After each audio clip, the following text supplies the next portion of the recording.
नमस्कार शेतकरी बांधवांनो, अननोन फार्मर 1969 या यूट्यूब चॅनलवर तुमचे पुन्हा एकदा स्वागत. मित्रांनो, तुम्ही जे तूर पीक बघत आहात ते आपलं 22 मेचं तूर पीक आहे. म्हणजे 22 मेला याची लागवड केलेली आहे आणि कशा पद्धतीने आपण लागवड केलेली आहे, कसं एकंदरीत त्याचं नियोजन केलेलं आहे, ह्या सगळ्या गोष्टी आपण व्हिडिओच्या माध्यमातून टाकलेल्या आहेत.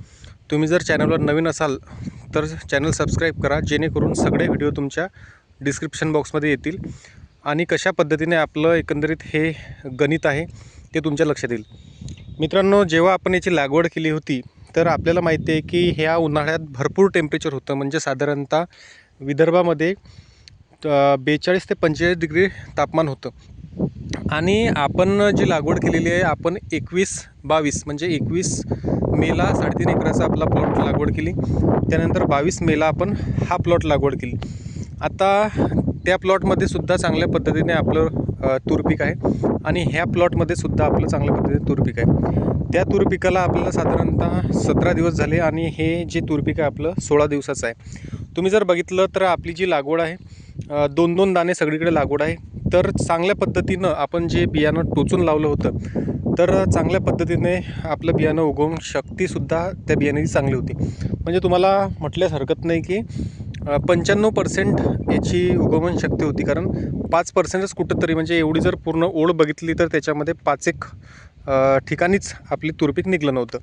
मग आपण काय केलं की त्यानंतर 8 दिवसानंतर आपण याच्यामध्ये परत तोडे वगैरे लावले. म्हणजे जिथं आपलं तूर पीक निघलं नव्हतं तिथं आपण लागवड केली.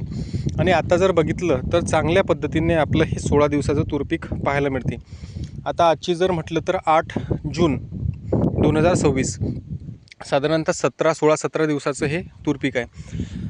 त्यानंतर तुम्ही बघू शकता की अजून याला आपण खत दिलेलं नाही आहे.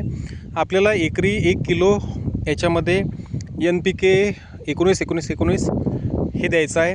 त्याचबरोबर याची आपल्याला ट्रीटमेंटसुद्धा करायची आहे. म्हणजे जेणेकरून बुरशी, त्याचबरोबर मर रोग ह्या गोष्टीचा याच्यावर प्रादुर्भाव होणार नाही. त्यासाठी आपण मागच्या वर्षी ॲडव्हान्टेज नावाचं चांगल्या पद्धतीचं मायक्रो काय म्हणता येईल आपल्याला ट्रायकोडर्मा वापरलं होतं. तर त्याचा आपल्याला फायदा झाला होता की आपलं तूर पीक कुठंच मर आढळली नव्हती. तर ह्या झाल्या महत्त्वाच्या गोष्टी. आता तिसरी गोष्ट याच्यामध्ये आहे तण नियंत्रण. आता इथं जर बघितलं तर आपल्याला तण फारसं दिसत नाही, परंतु जर थोडं पुढं गेलं तर तिकडं आपल्याला तण दिसते. आणि कित्येक ठिकाणी, कारण पाणी दिल्यानंतर तण हे उगवतेच, परंतु कडक उन्हाळा असल्यामुळे जेवढं तण व्हायला पाहिजे तेवढं झालं नाही, कुठं जास्त झालं. मग याच्यामध्ये आपण 2 गोष्टी करू शकतो. एक म्हणजे मजुराच्या सहाय्याने तुम्हाला हे कोळपणी करून किंवा निंदन हे करू शकतो. दुसरी गोष्ट याच्यामध्ये तुम्ही बैल जोडीच्या सहाय्याने इथून जर तुम्ही असं वरम याला घातला तर काय होईल की जे गवत आजूबाजूला आहे हे जे गवत आहे ते दबून जाईल. परंतु याचा दुष्परिणाम असा होईल की जे रोप आपलं छोटं आहे, म्हणजे आता हे छोटं रोप आहे तर याला त्याचा फटका बसेल. तर तो याच्यातला एक प्रादुर्भाव आहे. मजुराच्या सहाय्यानं म्हटलं तर एकंदरीत याला मजूरसुद्धा जास्त लागणार नाही. तिसरी गोष्ट याच्यात तण नियंत्रण, म्हणजे तणनाशक जर आत्ता मारायचं म्हटलं तर याला तुम्हाला पहिलेच ऑलरेडी चांगल्या पद्धतीने भिजवून घ्यावं लागेल आणि एवढं पाणी द्यावं लागेल की पूर्ण हे वरम हा भिजला पाहिजेत. मग ते केल्यापेक्षा जर आपल्याला मजूर कमी लागतील तर आपण मजुराच्या सहाय्याने हे थोडं निंदून घेऊ किंवा कोळपून घेऊ. तण नियंत्रण आत्ता सध्या परिस्थितीमध्ये किंवा इथून 4-5 दिवसानंतरही केलं तरी चालेल, कारण आपलं तूर पीक आहे झपाट्यानं वाढते आणि त्याच पद्धतीने एकंदरीत याच्यामध्ये तण वाढत नाही आहे. याचं कारण असं आहे की कडक उन्हाळा. आज 8 जून म्हणजे मृग नक्षत्राची सुरुवात आहे. मृग नक्षत्राची सुरुवात असल्यावरही यावर्षी अधिक मास असल्यामुळे पुढं पाणी ह्या 15 दिवसात कुठंच दाखवत नाही. जर या 15 दिवसात पाऊस पडला तर तो अवकाळी पाऊस आपल्याला म्हणता येईल. पर्जन्याचा एकंदरीत हा असा अंदाज आहे. दुसरी गोष्ट मान्सूनपूर्व पाऊस किंवा अवकाळी पाऊस ह्याच गोष्टी याच्यामध्ये होतील. तूर पीक जर बघायला म्हटलं तर आपण याचं जे सुरुवात केली होती, म्हणजे लागवड केली होती, तेव्हापासून प्रत्येक व्हिडिओ बनवलेला आहे. ज्या शेतकऱ्यांनी अजून हे एक एक व्हिडिओ बघितले नाही तर त्यांनी आधीच चॅनलला सबस्क्राईब करा, नंतर सगळे व्हिडिओ बघा. एकंदरीत काय काय यामध्ये केलं तर हे थोडक्यात आपण याच्यामध्ये ह्याच व्हिडिओच्या माध्यमातून सांगू, कारण प्रत्येक व्हिडिओ प्रत्येक शेतकरी बघत नाही. आपण काय केलं, सुरुवातीला ह्या ज्या नळ्या आहे ह्या अंथरून घेतल्या. आता याच्यामध्ये जे अंतर आहे 10.5 फूट आहे आणि 2 रोपातील अंतर आपलं 1.5 फूट आहे. आता कित्येक शेतकरी म्हणतात की हे 1.5 फूट अंतर जास्त झालं, परंतु मित्रांनो इथं 2 फूट अंतर जरी असतं तरी चांगल्या पद्धतीने जे खोड होते तर त्याला ते सफिशियंट आहे. 2x12 अशी लागवड कित्येक शेतकरी घेतात. त्या जमिनीमध्ये म्हणजे ती जमीन एकंदरीत चांगली असते किंवा एकदम काळीशार असते तर तिथं तो प्रयोग होतो. परंतु आपण याच्यातला मधला मार्ग निवडला, म्हणजे आपण जास्त पण अंतर नाही आणि एकदम कमी पण पडणार नाही ह्याची काळजी घेतली. म्हणजे आपण जर 8-9 फूट ठेवलं असतं तर आपल्याला माहिती आहे की 8-9 फूट अंतर पूर्ण भरून जाते तूर पिकाचं. मग आपण मधला मार्ग निवडला की आपण 10.5 फूट याचं अंतर ठेवलं.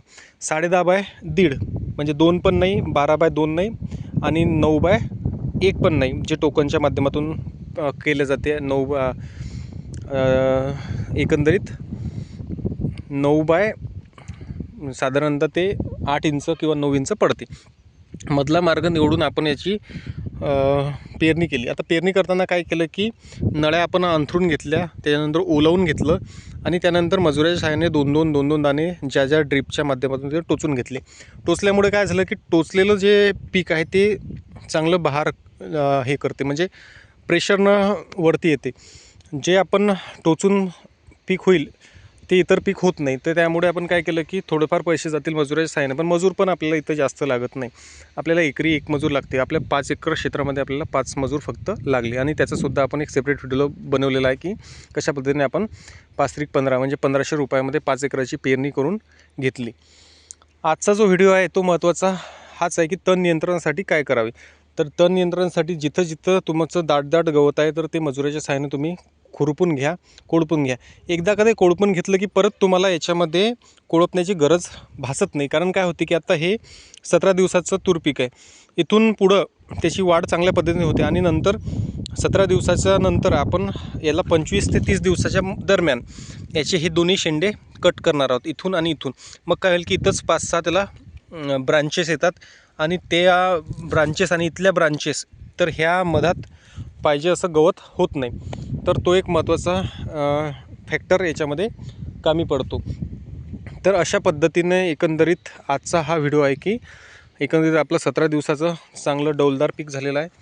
दुसरी गोष्ट याच्यामध्ये आपल्याला तण नियंत्रण करण्यासाठी सोप्यात सोपा मार्ग निवडून तण नियंत्रण करायचं आहे. तुम्हाला जर व्हिडिओ आवडला तर लाईक करा, सबस्क्राईब करा, शेअर करा आणि व्हिडिओ बघत राहा कशा पद्धतीने आपलं एकंदरीत नियोजन आहे.